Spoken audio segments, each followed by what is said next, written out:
Jornal da EP recebe o secretário de governo da Prefeitura de Araraquara, Leandro Guidolin, neste momento em que a Prefeitura, a Fungota, informam os servidores da saúde de que não há mais o pagamento do adicional de insalubridade. A gente viu há pouco que isso gerou realmente uma revolta da categoria. Então a gente agradece o secretário de governo, Leandro Guidolin, está acompanhado da secretária de comunicação, a Paula. Muito obrigado também pela presença, Paula. Leandro Guidolin, como é que a prefeitura defende junto à categoria e ao sindicato, que promete uma reação, essa decisão? Bom dia, bem-vindo ao Jornal da EP. Bom dia, Luiz. Bom dia, Madalena, Ernesto, Fernando e Gabi. Para explicar, tudo começou com a contratação de novos farmacêuticos. Nesse momento, quando o farmacêutico foi contratado hoje, ele não recebe insalubridade. E aí a gente se deparou com uma anomalia, porque nós temos hoje farmacêuticos atualmente recebendo 40% de insalubridade, farmacêuticos que recebem 20% e farmacêuticos que foram contratados novos recebendo 0%. Quem estava recebendo 0% buscou a Justiça do Trabalho, notificou, e a Justiça instaurou um procedimento, né, fazendo com que partiu acho que da Fungota, produzisse o material técnico para embasar o que acontecia. E o porquê que aconteceu isso? Com o fim da pandemia, no início da pandemia, subiu-se as insalubridades. Então, quando fala que nós estamos tirando a insalubridade, né, está sendo reduzida. Existem cargos que eles têm direito à insalubridade. Na pandemia, essa insalubridade saiu de 20 para 40 e pessoas que tinham 0 para 20. Então, com o fim da pandemia, a administração passada deveria ter retornado isso aos moldes normal e continuou o pagamento. Tanto que o primeiro laudo que data, que eu trouxe todos os documentos, data de março de 24, mas a administração passada não tomou providências para a redução. Um gestor público, a partir do momento que ele detecta um erro, para que ele não incorra em improbidade administrativa, ele tem que tomar providência. E nós, acionados pela Justiça, devido a esse processo movido por alguns farmacêuticos ou farmacêuticas, fomos atrás de todos os laudos. O laudo é elaborado por um médico, um engenheiro de segurança do trabalho, que é funcionário contratado da Prefeitura. Isso foi feito na Prefeitura e foi feito na Fungota. Houve uma mudança de legislação. Antigamente as pessoas recebiam insalubridade pelo local que ela trabalhava. Hoje ela recebe insalubridade pela função que ela ocupa. Então o prefeito Lapena é óbvio que está extremamente preocupado com pessoas que hoje, com o novo piso, ganha R$ 2.100 e que vai perder R$ 300 do salário. Mas a ele só cabe seguir o correto. E hoje os laudos provam isso. Esses laudos estão na Justiça do Trabalho. E assim, eu lamento muito que a representante do sindicato que aqui esteve ontem falta com a verdade. Eu tenho mais de 6 testemunhas numa reunião que ocorreu na segunda-feira, onde ela fala assim, o sindicato é contra. Eu falei, mas você é contra porque nós estamos errados? Ou você é contra porque é contra? Ela falou, não, o sindicato sempre vai ser contra, mas eu já estudei o caso, sei que vocês estão corretos, mas nós vamos divulgar que somos contra. Eu falei, tudo bem, mas se você falar que os laudos estão corretos... Então, assim, já é uma situação com o sindicato que vem se esgarçando desde a database. Porque ele sobe, faz reunião, combina uma coisa, ou conversa uma coisa, cata o microfone e faz outra. E a gente vem vivendo isso com o sindicato. Então, o sindicato gosta de fazer bastante barulho. Agora, o prefeito não está feliz em tirar salário de ninguém. Só que eu pergunto para vocês, ele é o gestor público, ele chega lá, apresenta uma situação para ele, ele vai bater no peito e falar, não, eu vou continuar fazendo errado. Para ele hoje, não, a atitude dele é cumprir a lei. E hoje os laudos mostram isso. Então vamos por partes, só para deixar bem claro, então não é de todas as categorias, todas as funções que o adicional está sendo retirado. Algumas preservarão num determinado percentual, é isso? Claro. Sempre teve categorias que, como eu disse, eram 20 e subiu para 40. Com o fim da pandemia, isso deveria ter retornado. E não retornou. E não retornou. Tá. Por exemplo, quais categorias estão nesse grupo, Guidolin? Você saberia citar alguma? Eu não sei especificamente isso. Eu vou te citar, vamos dizer, o maior problema lá, quem ganha menos, o auxiliar administrativo. O auxiliar administrativo, existiam auxiliares que recebiam antes o 20%, continuou o 20%.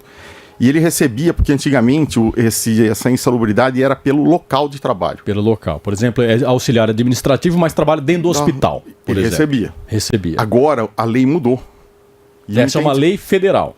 Isso é norma brasileira, vale para o Brasil todo. Essa lei mudou. Tanto que, se você buscar tanto o Hospital São Paulo na nossa cidade e buscar a Santa Casa, se você ligar para o Jefferson Achuda, ele vai falar para você que lá se cumpre a norma que nós estamos implantando. Agora, no âmbito trabalhista, não se trabalha com a questão do direito adquirido? A lei mudou, então vale para os novos administradores, auxiliares de administração daqui para frente, porque quando se trata de salário, se trata de direito adquirido ou não?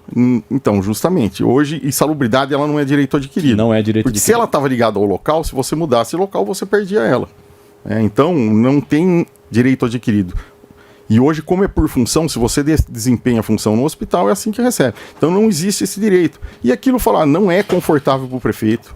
Nós estudamos tudo. O prefeito hoje, ele está muito preocupado com a perca de salário dessas pessoas, mas eu pergunto, vamos fazer o errado ou vamos fazer o certo?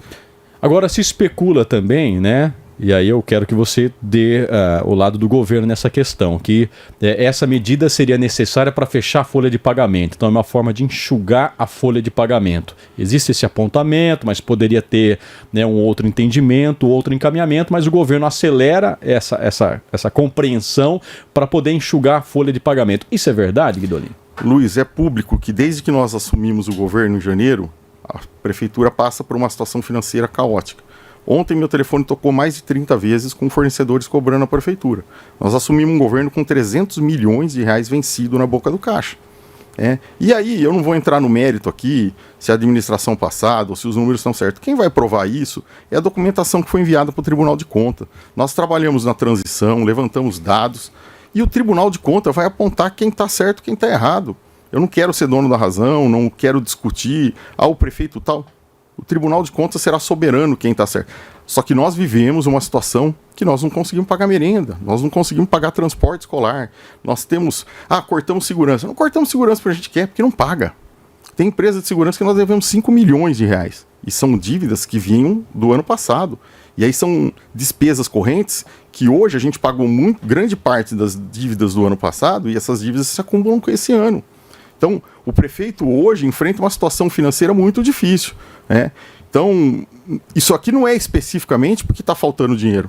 Está faltando dinheiro desde que a gente chegou, né? No início do ano, a arrecadação é maior. A partir desse mês, a arrecadação cai e nós enfrentamos. Tanto que a Câmara Municipal, tanto situação como oposição, aprovou a securitização da dívida ativa. O secretário Roberto Pereira está trabalhando ativamente, eu tenho trabalhado com ele. A gente espera aí nesse mês concluir a operação bancária, que os debêntures vão ao mercado, né, e os bancos dão os lances para adquirir esses debêntures, que é a dívida ativa, que é uma coisa que vai trazer fôlego.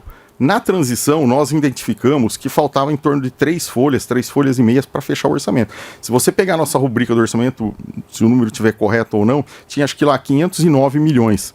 Se você pegar a folha da prefeitura e dividir isso por 13, que tem o 13º, você vai ver que o volume não cobria a despesa. Então, assim, o orçamento público é uma peça de ficção. Hoje, o nosso grande objetivo é conseguir fazer a receita e a despesa casar, que a despesa era muito maior do que a arrecadação, né? E o grande problema é que nos últimos anos a prefeitura sempre vivia, estamos atrás de emenda, da forma que nós estamos. O prefeito conversa semanalmente, diariamente com o governador atrás de recurso.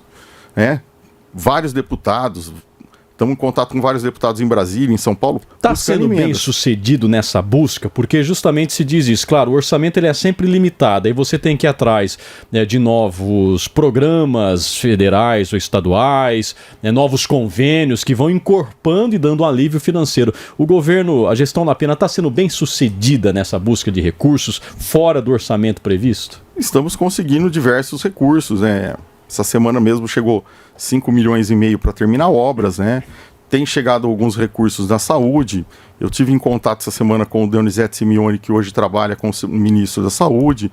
Eles estão para liberar lá uma verba de praticamente 5 milhões de reais para cirurgias eletivas, mutirões na Santa Casa. Então, o prefeito está trabalhando, todo o seu secretariado trabalhando em busca de recursos para a prefeitura. A gente sabe da necessidade e temos cortado na carne, devolvido carros alugados, cortado prédios alugados. Então, hoje, temos que equalizar as finanças da prefeitura. E é difícil, porque cortar nunca é fácil.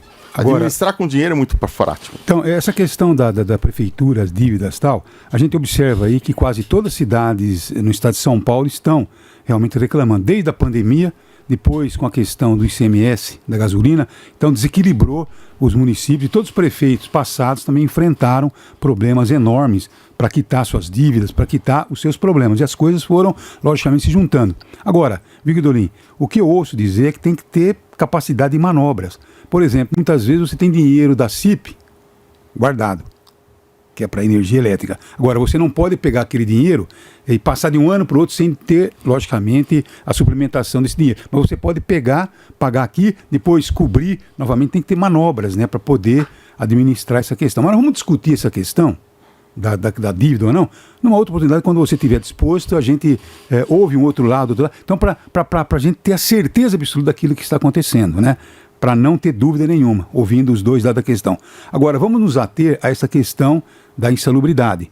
Porque você falou uma coisa muito séria aí, né? Que a moça que falou ontem aqui, ela está mentindo. Então, ela está levando os funcionários a acreditar numa mentira, porque o que eu estou percebendo é que está todo mundo achando que vai perder a insalubridade completa. Isso estaria atrelado aos funcionários só da Gota de Leite ou a todo o setor? Nós temos funcionários na Gota de Leite e na prefeitura. Porque hoje a Gota faz a gestão das UPAs do município, né? Existe um contrato da prefeitura com a Gota e a Gota faz o serviço de urgência e emergência. Então, quer dizer, todos os funcionários que trabalham na saúde serão afetados com isso ou não? Sim, todos serão afetados. Como eu disse, na pandemia subiu de 20 para 40, não sabemos por que não retornou. E nesse momento está se cumprindo. Não voltou de ninguém, Guidolin, porque ontem o Dr. Lelo até lá no sindicato disse: o meu voltou. Ele estava se referindo agora, nesse movimento, e não anterior. Sim, é nesse movimento. Agora, por que o pessoal da própria base do governo está dizendo que não sabia de nada, que foi tomada uma atitude unilateral, sem discutir com a bancada? O Dr. Lelo falou, aproveitando, Madalena, não fomos chamados, e o Delmiran falou em massacre, palavras dele, não são nossas, massacre da categoria. E são homens da base, do governo. Na segunda-feira, toda segunda-feira a gente faz uma reunião com os vereadores, né? E a gente, quando eles falam que eles não participaram da decisão, eles foram informados da decisão. É uma decisão administrativa e que ali não cabia, vamos dizer, questões políticas, não tem joguete político ali. O prefeito Lapena toma decisões técnicas, né? E ali, eu vou falar que pode ser que por muito tempo na cidade se tomou decisões políticas, ele cumpre a lei. Eu sempre digo para todos que o prefeito fala, não quero fazer. Ele pergunta, qual é a forma correta de fazer? No momento que a gente teve a database, a gente teve vários embates, greve, o jurídico da prefeitura falou, nunca nenhum prefeito que passou por aqui reuniu o jurídico e perguntou qual é a forma correta de fazer, né? E o prefeito hoje faz isso. Ele consulta o corpo técnico da prefeitura para agir de forma correta. Ele não toma decisões políticas. E isso custa a ele que as pessoas acham que ele é ruim. Mas na realidade ele está cumprindo o que é correto. Esperem do prefeito Lapena sempre retidão. É um prefeito extremamente correto, honesto e que toma decisões técnicas, não políticas. Agora, apesar da decisão técnica, não é preciso um diálogo, né? E aí eu acho que a tua pasta é fundamental, Guidolin, porque você é o secretário de governo, né? Quem cria as relações do governo. Quando você tem a base dizendo que não foi chamada para construir as alegações antes. Isso já foi dito no caso das cooperativas. A Sol Nascente não foi chamada para conversar até hoje, encerrou um contrato sem a conversa e tal. Apesar da decisão ter sido tomada, não é preciso conversar, né? Para evitar um desgaste, para preparar a base, para avisar os afetados das decisões? Luiz, toda perda de salário, quando mexe no bolso, mexer no seu, no meu, de qualquer um, todo mundo vai se sentir insatisfeito. O problema é que ali é aquilo que eu falei, uma decisão técnica. Então não adianta conversar muito, tem que anunciar e tem que fazer. É aquilo que eu falei, são decisões difíceis e graças a Deus o prefeito Lapena tem coragem de fazer. E isso pesa no coração dele, porque ele está mexendo com pessoas humildes, que ali o salário, a gente vai falar, o salário do servidor da prefeitura agora é um salário muito baixo. A gente sabe, mas o problema é como corrigir isso. Ele não é baixo hoje, ele é baixo de décadas. né? Então o prefeito, tanto que na database a gente olhou para aquele que menos ganhava e conseguimos subir o piso salarial da prefeitura. Bom, não sei se os colegas, Ernesto, Fernando, têm alguma Eu queria fazer uma pergunta sobre questões técnicas, Guidolin. A gente vê que quando existe determinadas situações e decisões do executivo são tomadas, muitas vezes atingem muitas pessoas. Por exemplo, eu vou citar um caso aqui para tentar traçar um paralelo para que você possa responder. Quando se falou aqui na cidade com relação a uma decisão técnica também para seguir legislação, vou citar o caso específico do transporte escolar, também se falava em decisão técnica. Houve uma reversão nesse caso. Por que naquele caso se trabalhou de um jeito diferente e agora parece que já se fechou a questão? Há possibilidade de você, de repente, em função mesmo de uma decisão técnica, muitas vezes em função de repercussão, você promover alterações? Olha, voltar atrás na decisão isso é uma despesa imprópria, é improbidade. Se o prefeito volta atrás dessa situação, ele comete improbidade, porque ele é o gestor do dinheiro público. Então o Ministério Público pode acioná-lo e buscar a condenação dele. Como existem ações de improbidade em relação ao abono. O Ministério Público está buscando responsabilização de quem pagou o abono errado. Quem recebeu não vai sofrer nada, ele recebeu de boa fé. Mas quem autorizou da forma que foi feito vai ser cobrado na justiça. Hoje existe um inquérito que o promotor está tocando em relação a isso. Por isso que o prefeito hoje, ele age dentro da lei. Você me perguntou sobre o transporte escolar. Em nenhum momento a gente mudou o entendimento do transporte escolar. Aquele decreto do transporte escolar, na realidade, era uma norma que a gente passou para decreto. O transporte escolar, por regra, ele é acima de 2 km. E Araraquara sempre, abaixo disso, entre 1 e 2, vamos dizer assim, todas as pessoas que têm o que eles chamam de barreiras, algum obstáculo de trânsito que traz alguma dificuldade para a criança ou traz algum perigo, a gente sempre atendeu. Nada mudou, as crianças continuaram sendo transportadas da mesma forma, nada mudou ali, como continuam sendo transportadas hoje. Mas a regra diz que ela não deveria ser. Mas o decreto diz que a obrigatoriedade é acima de 2. A gente só regulamentou o que está na lei federal. Mas Araraquara sempre continuou fazendo. Tanto que se você procurar, não tem nenhuma mãe que vai dizer para você: meu filho não foi, eu procurei. Todas as exceções foram tratadas desde o início do ano e continuam tratadas da mesma forma. Da mesma forma que se fez muito barulho da merenda, nenhuma criança de Araraquara ficou sem um grão de arroz, as crianças continuam comendo do mesmo jeito. Só que aquela atitude hoje trouxe uma economia de praticamente R$1 milhão, que é um impacto se você colocar ao longo de um mensal ano. Ou Mensal. Porque da forma que estava, comia o porteiro, comia a diretora, comia a professora, comia todo mundo. E aí eu pergunto para você, qual cidade da região que se faz isso? Nenhuma. O pessoal do PT criticou, Matão, que é administrada pelo PT, usa essa norma. Então, nós não tomamos uma decisão ali, Araraquara. Nós investigamos outras cidades, foi uma decisão técnica. Até porque já era uma recomendação do corpo técnico da secretaria que aquilo fosse feito. Bom, a gente vai seguir no assunto saúde aqui, Madalena. Então, mas é isso que ontem nós conversamos com quem? Com a Sueli Skodeller. Foi com a Sueli Skodeller que você ela teve estava na reunião conosco na segunda-feira. Justamente dela que o Guidolin disse, combinamos uma coisa lá em cima e ela fez outra lá embaixo. Quando eu falo, assim, a conversa aconteceu, mas Sueli, você é contra, porque você é contra? Não, ela falou que ela estudou e que ela sabia que nós estávamos... Eu tenho mais de 6 testemunhas que estavam nessa reunião.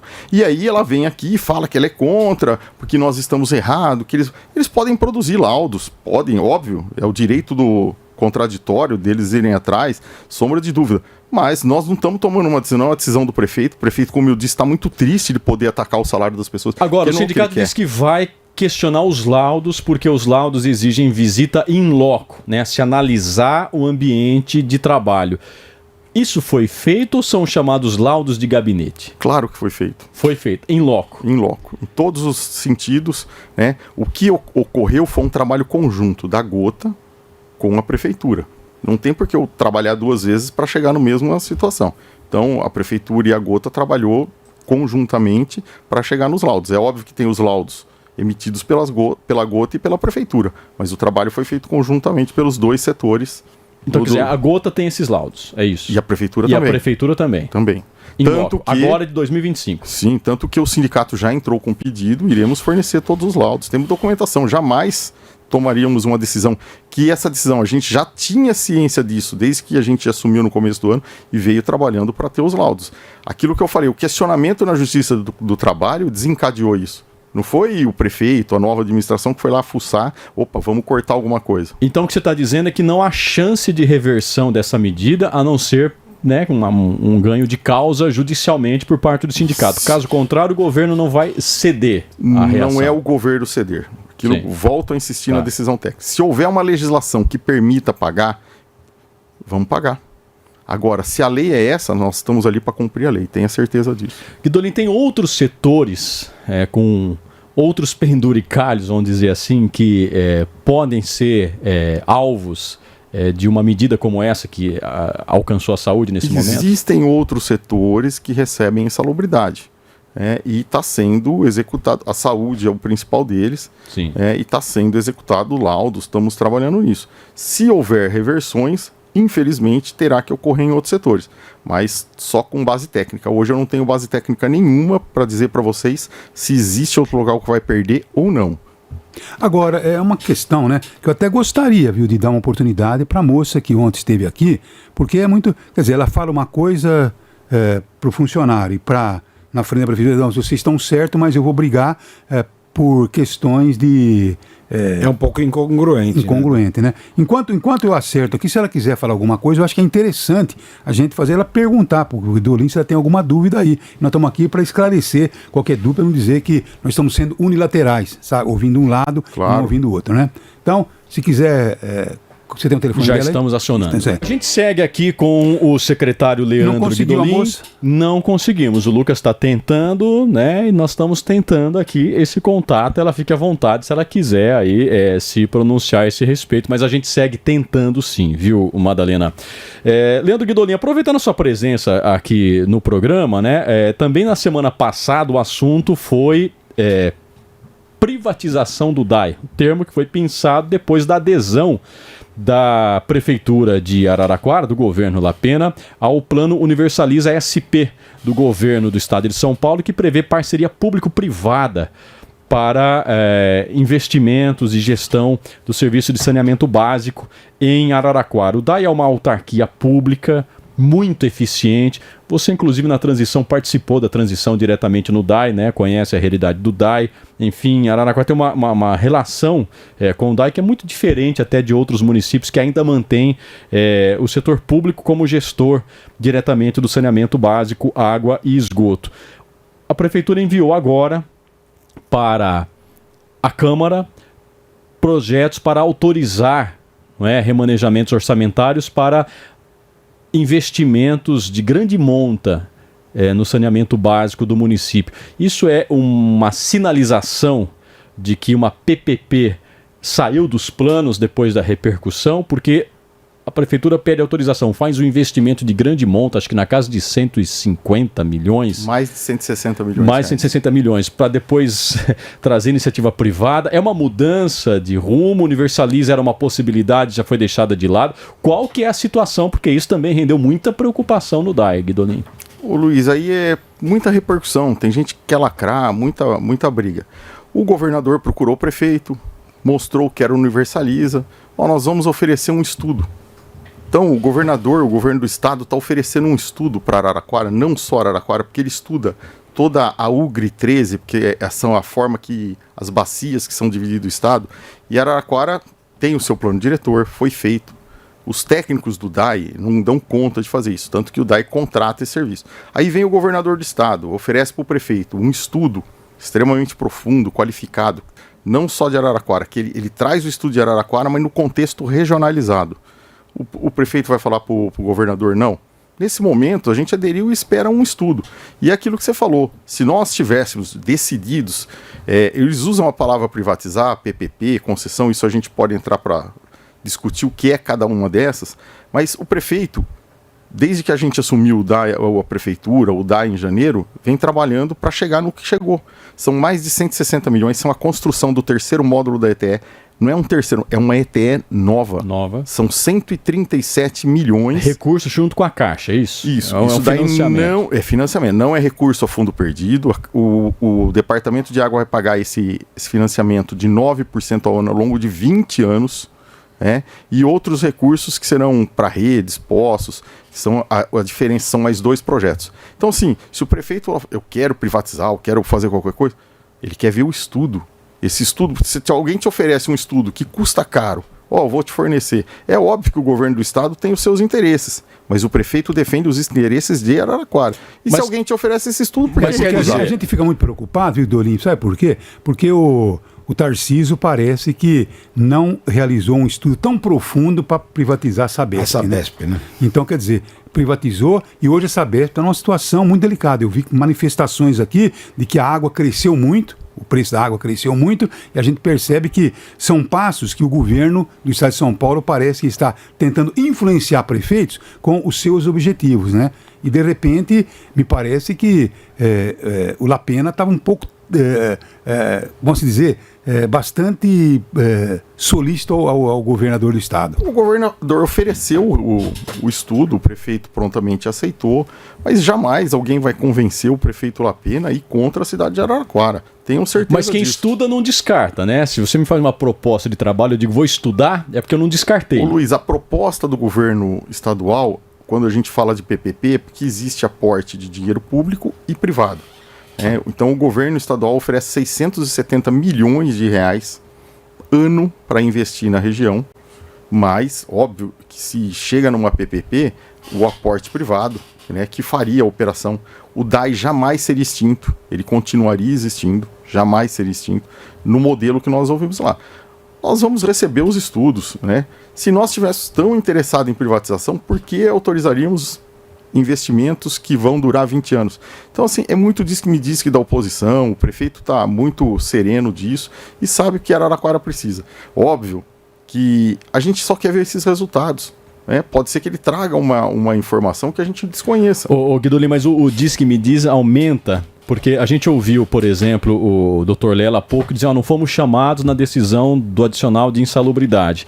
Quando a gente ouve aquele áudio do superintendente do DAI que vazou, ele disse que é IA, obviamente foi a justificativa que ele encontrou, tudo bem, é o direito dele, ficar constrangido com o vazamento. O superintendente do DAI dizer, olha, eu fui levado para São Paulo e eu não sabia a pauta. Isso não aumenta essa conversa, porque parece que foi até uma arapuca para o superintendente, um constrangimento para o superintendente. Isso não piorou o cenário? Olha, Luiz, isso fui eu que chamei, o prefeito me liga por volta de 7h30 da manhã numa segunda-feira, como acho que 2 semanas atrás. Eu estava até numa audiência pública que estava ocorrendo na Câmara e telefonei ao superintendente que falou, precisamos estar às 9 horas da manhã na CEMIL, que é a Secretaria de Meio Ambiente, Infraestrutura e Logística do Estado, que vai ter uma apresentação lá.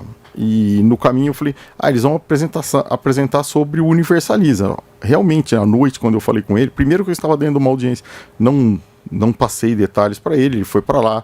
A gente teve uma apresentação de 2h30 feita pela secretária Natália, que demonstrou, falou da Sabesp. Nós estávamos lá para ouvir, eles demonstraram o que é o projeto. Falou do investimento, do aporte do governo do estado, e que eles fariam esse estudo. Então, ele não é um estudo simples, é um projeto que vai demorar pelo menos 1 ano e meio, no caso. Só que o estudo tem várias fases. E aí, o prefeito, nesse momento, está lá, vai receber os estudos, e a hora que chegar, não é interessante para Araraquara, vamos sair. Óbvio que se eles oferecerem uma coisa, não sei, estou no campo hipotético aqui, temos uma maravilha para Araraquara. A gente tem que estudar, Mas a gente vê pela lei orgânica do município que para se fazer uma venda do DAI teria que passar pela Câmara com 2/3 dos votos. Mas jamais ocorreria uma venda. Exatamente. Então eu quero um esclarecimento seguinte, não seria nunca uma venda. Jamais. Eu quero saber se a concessão contornaria esse tipo de votação que seria necessário, e aproveito também para emendar uma crítica que a gente ouve tanto da base quanto da oposição, que eu cubro a Câmara diretamente, de que falta transparência, falta diálogo, falta construção política dentro da Câmara para coisas que são extremamente sérias e que deixa todo mundo abespinhado. Ontem à tarde, 3h30, tivemos uma reunião.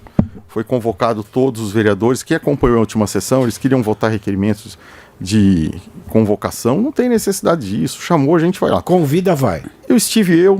O William, superintendente do DAI, conversando com todos os vereadores, tinham vereadores da oposição, vereadores da situação, e conversamos lá. É óbvio que existe uma divergência de ideologia, né? Tem um vereador lá que ele é contra todo tipo de privatização ou concessão, né? E eu vou falar para você que existem ótimas concessões. E aí tem instrumento. Se a concessão é ruim, você vai lá e retoma. Se ela tá pisando na bola. Eu uso o fato, o nosso pedágio é caro no estado de São Paulo. Caro, eu viajo, é caro pagar o pedágio. Mas as estradas... tem em profusão também, todo lado. Né? Mas as estradas que a gente tem no estado de São Paulo não existe no Brasil. A qualidade do... A gente vai para o estado de São Paulo... Mas pelo preço que é pago, o mínimo é essa qualidade, claro. Né? Mas eu falo assim, existem concessões boas e se isso não fosse verdade. E aí, na discussão lá, óbvio, acalorada, vocês inventaram agora um termo bonito, PPP, um vereador da oposição disse. Eu falei, quem criou a PPP foi o Lula. Aí ele foi até contra o Lula no momento lá, né? Então, eu não concordo com tudo que o Lula faz. Então, é complicado, porque ele é contra tudo, né? Então, assim, é bom, é ruim? Acho que tudo é estudo. Ninguém, jamais o prefeito Lapena sairia vendendo o patrimônio de Araraquara. Hoje, a única coisa que estamos vendendo e temos que vender terreno, existe uma rubrica no orçamento que obriga o prefeito a vender 40 milhões de reais em terrenos nesse ano. O orçamento do ano passado deixou a obrigação para o prefeito. Estamos nos esforçando, já tivemos o leilão de um terreno. É venda direta, é leilão, como é que funciona? É leilão. Leilão. Só pode ser por leilão, não existe venda direta no poder público. Então, o Guidolin deixou bem claro, Luiz Antônio, que aliás, vai explicar novamente como é que o funcionário vai ser atingido. Porque quando houve a pandemia, houve, logicamente, uma suplementação, subiu de 20% para 40%. Então tinha que ser voltado, não voltou. E algumas de 0 para 20%. De 0 para 20%, né? Então isso vai realmente, não tem forma de recuo, porque você disse que é legal, não tem como recuar. Não cumprir hoje é agir com improbidade administrativa. Daria apontamento, então. Com certeza, o prefeito pode ser, óbvio, ali interpelado pelo Ministério Público. Com certeza, porque é aquilo que eu falo, se você faz despesa imprópria com o dinheiro público, se é uma empresa privada, eu quero pagar mais, você paga. Mas com o dinheiro público você tem que ter responsabilidade de seguir as leis. Então não foi a razão daquela verificação, do laudo, né? Então foi uma questão realmente de legalidade. O laudo não tem nada a ver com a história. Os laudos reestabelecem a forma de pagar, né? E por que foi feitos os novos laudos? Como eu disse no início, houve uma provocação junto a farmacêuticos que haviam sido contratados, que entraram recebendo 0, porque ele não faz jus, né? E aquilo nós temos hoje atualmente, quem recebe 0, 20 e 40 desempenhando a mesma função, porque lá atrás não se retornou para o que era correto. E aí essa manifestação do Ministério Público do Trabalho gerou que se produzissem os laudos seguindo a nova regra e que todo o funcionalismo da saúde será adequado à nova regra. Agora, o que eu tenho a dizer, viu, Guidolin, é que a sua base na Câmara é muito ruim, né? Porque ontem o Lelo e deveriam ter ido lá conversar com vocês para levar esclarecimento. Não esclareceram nada, sabe? Mas nós não fomos convidados, veio de cima para baixo. Não, o vereador tem a obrigação de ir lá e alicerçado para discutir como eles foram ontem no sindicato. Então, quer dizer, jogar na prefeitura até numa condição bastante difícil, não é verdade ou não? Explicado para eles foi. É que eu vou falar, o Lelo é funcionário público do município, o Delmiran é funcionário público do município, e ele se sente pressionado. Eu falo aquilo que eu falei, se mexer no bolso de cada um aqui, todo mundo vai se sentir infeliz. E dessa forma, eles pressionados por uma multidão, acabam agindo dessa forma, que é ruim. Bom, eu acho que não tem mais nada, né? Está aí disposição do sindicato, do pessoal, daquela moça que falou aqui ontem. Enfim, a gente trabalha dessa forma, colocando os dois lados, porque aqui no programa só não fala quem não quer, né? É isso aí. E fica bem à vontade, viu, Guidolin? Quando tiver qualquer coisa, é o prefeito, é você, quem quiser, vem aqui porque vai ser muito bem tratado. Então, quer dizer, a gente tem até a nossa posição quando realmente merece uma posição mais crítica, né? Mas, enfim, está aí a nossa postura e nossa posição. Tem mais alguma coisa? Não, só queria agradecer aqui a participação E bom dia a todos aqui. Eu só quero aproveitar, não vou perder essa chance, né? Ô Guidolin, o ambiente político de Araraquara, né, ficou muito tumultuado esse ano por uma série de questões, inclusive por uma denúncia feita neste programa contra um suposto esquema de rachadinha na Câmara de Araraquara. E na abertura da comissão processante, este programa também revelou aqui, aos olhos de todo mundo, né, um grupo que estava ali no WhatsApp para conduzir a não abertura da comissão processante, impedir que a comissão processante fosse aberta. Um grupo que depois descobrimos também, criado pelo próprio acusado, Emanuel Sponton. Foi bom o cinema, porque parece que estava lá no seu gabinete. No qual o Leandro Guidolin era participante daquele grupo. Ou seja, da Secretaria de Governo, você orquestrava o que poderia ser a salvação do Emanuel Sponton numa denúncia flagrante que depois ele até foi no Ministério Público e disse: é verdade, eu fiz mesmo, quanto que eu devo aí eu pago para não ser processado.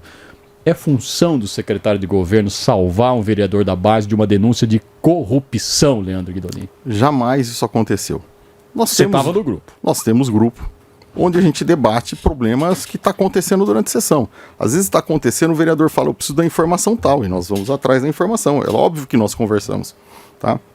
Aquele grupo nunca foi montado para isso, né? E foi criado pelo Sponton. Não, tudo bem, disso. É que eles, acredito eu que eles criam um grupo semanalmente, esses grupos são apagados, e o grupo é especificamente para a sessão. Eu preciso de uma informação tal, às vezes está acontecendo, vamos dizer, um discurso contra, tem informação sobre isso, como ocorreu na terça-feira agora, quando a oposição começou a bater que tinha um projeto de remanejamento de 8 milhões do orçamento. Falaram que era absurdo isso acontecer em julho, né? E aí nós prontamente fornecemos informações que o ano passado, em 31 de julho, e aí são 6 projetos, que eles fizeram um remanejamento do orçamento. Então eles vão lá e bate por bater, pega o ponto mas fraco. Naquele grupo especificamente, olha, a tua fala lá: assim que o Michel votar, todos sabem como agir. Enquanto ele não votar, vamos votar em abstenção. É uma orientação tua como votar na abertura da comissão processante, não em assuntos do governo. Olha, com certeza, eu nunca tratei de assunto da comissão processante. O executivo não interfere no legislativo, tenha certeza disso. A gente conversa, a gente pode pedir, a gente pode dialogar. Jamais eu faria esse tipo de orientação. O governo não está atuando agora para a decisão da votação do relatório? De forma alguma. Cada vereador que ali está vai votar com a sua consciência. Isso aqui foi um deslize, então? Porque nós temos o print. Não, isso aqui foi um deslize. Eu não sei se tratava especificamente, eu não sei o horário do que estava acontecendo, mas jamais o governo atuou nisso daí, jamais.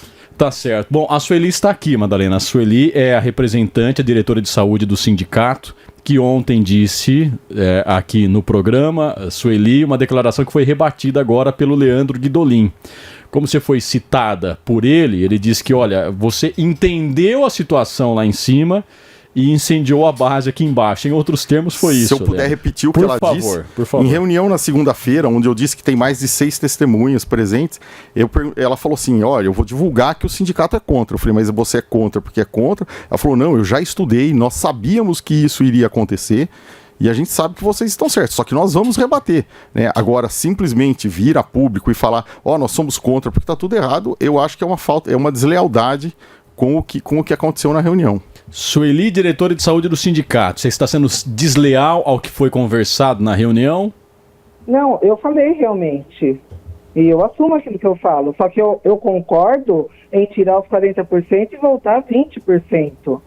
Não em tirar do pessoal da recepção, tirar do pessoal da farmácia, de tirar de todo mundo da assistente social que fica no pé da mesa, no pé da cama falando com o paciente.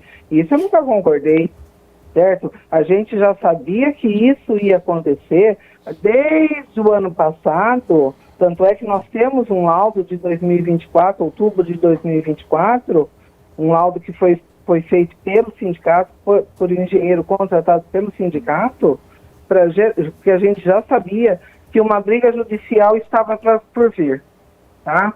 Agora, nós já encomendamos outros laudos, tá? Os laudos das outras unidades, para realmente, porque nós vamos ter que, pelo jeito, não vai ter acordo, né? Porque tirar os 40% da época da pandemia, ok, a gente até engole, vamos falar assim, mas tirar de todo mundo, do jeito que está sendo, de uma hora para outra, isso nunca. Isso nunca esse sindicato ia concordar, tá? Agora, eu entendo realmente, e eu falei realmente para o Guidolin que a gente estuda, a gente olha, a gente corre atrás, certo? E que realmente o que eles estavam fazendo, de uma certa forma, estava certo. Tirar os 40%, que era referente à pandemia. Até aí eu fico quieta. Tá? Ontem eu liguei em todas as cidades da região e todo mundo recebe. Quem trabalha em UPA recebe. Quem trabalha em posto de saúde recebe. Só Araraquara que tem que ser diferente. Né? Bom, tá aí a manifestação da diretora de saúde, né? Eu acho que chegou-se a um meio termo aqui. Entre ela tem todo o direito de contestar, claro, com certeza. Claro. É função do sindicato isso, né? Enfim, eu acho que a gente pode agradecer aqui a presença do Leandro Guidolin, secretário de governo, e o Jornal da IP fica sempre à disposição para contribuir com o debate da cidade. Um bom dia, obrigado, Guidolin. Bom dia, obrigado a todos. Tá aí então, viu? Tá aí, portanto, a gente gosta mesmo de esclarecer e a gente vai esclarecer sempre quando tiver qualquer dúvida. Jornal da EP.